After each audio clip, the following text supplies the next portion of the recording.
Anxiety disorders are among the most common mental health complaints, affecting about 40% of women at some point in their lives and more than 1 in 4 men. Next time you go to the doctor, you might be asked about it. CBS 2's Alice Gaynor with more on the new recommendation. If you're 64 years old and younger, you should be routinely screened for anxiety by your primary care doctor. That's the draft recommendation by the U.S. Preventative Services Task Force.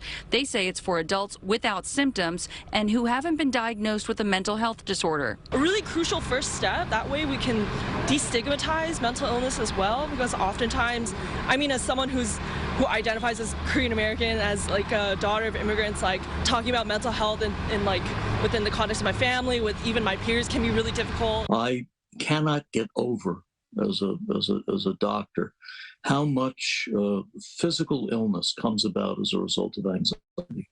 Psychologist Dr. Harris Straightner says early screening would go a long way in helping to prevent that. I used to work in an emergency room.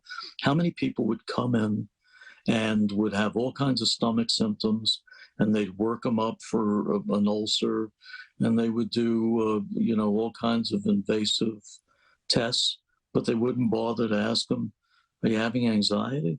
How do you screen someone without symptoms? In this case, you do questionnaires. Are you feeling nervous, anxious, or on edge? Do you have trouble relaxing? Do you feel easily annoyed or irritable? The panel made this recommendation based on a review that began before the COVID-19 pandemic. But psychiatrist Dr. Tyann DeLima Tokars notes this is timely. I think with COVID-19, we saw the importance of how relationships are, and with anxiety, it can really prevent people being able to socialize and to reach out to other people. The task force says risks include inaccurate screening results that could lead to unnecessary follow-up care. Another issue, making sure that we have enough resources to follow through and get people the help they need.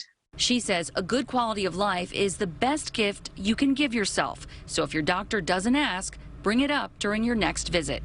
Alice Gaynor, CBS 2 News. And once again, it's a draft recommendation here. The proposal is open for public comment until October 17th. The task force said there wasn't enough solid research in adults 65 and older in order to recommend it for them.